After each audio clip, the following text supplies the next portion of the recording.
I'd like to actually bring Dr. Boike in just for a moment here. Tom, there was this reference that Mark made earlier about his rising PSA.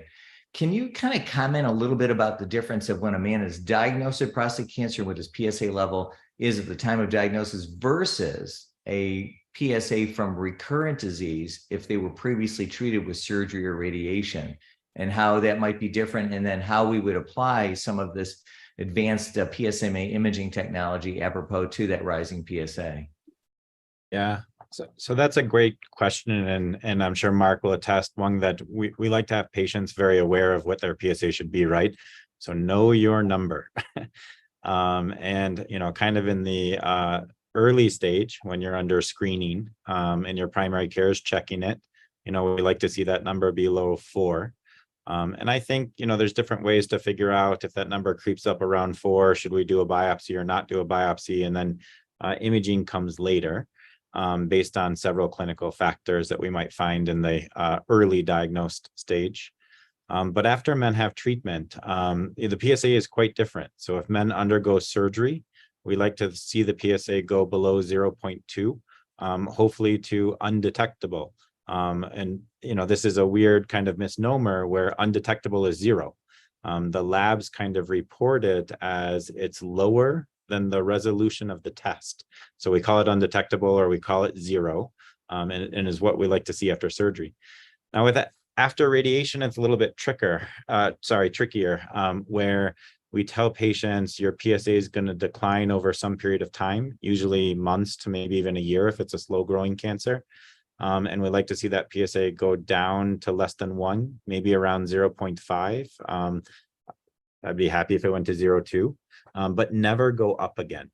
So men will know what their nadir is or what their lowest point is after radiation. And then we continue to check them, every 3 months for the first year, every 6 months, we make sure that PSA stays low.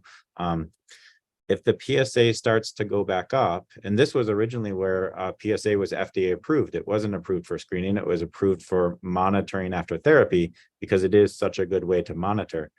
But if that PSA goes up and goes up even slightly, then we consider advanced imaging. And nowadays, if you look at the guidelines, and I'm thankful that all these guidelines have been updated very fast. So you have guidelines from the American Urological Association, or the AUA, from the Society of Nuclear Medicine, and from the NCCN, which is the National Comprehensive Cancer Network, which really are kind of moving towards this molecular imaging or PSMA PET imaging in the biochemical recurrence setting. Now there's different yields for this PSMA imaging when your PSA is low in this biochemical recurrent or PSA recurrence after therapy. But even for someone with a PSA of less than 5, about 30% of the time we can see where that PSA is coming from. And that really changes treatment.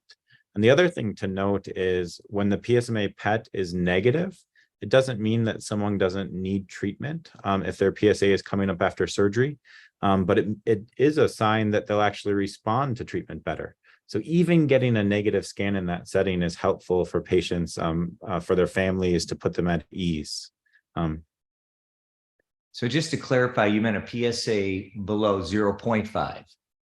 Oh yeah, sorry, 0.5. That's what excellent. I meant. Yeah. Please, thank you. Because it's interesting. Talking about the lowest level of PSA to diagnose prostate cancer is a real challenge.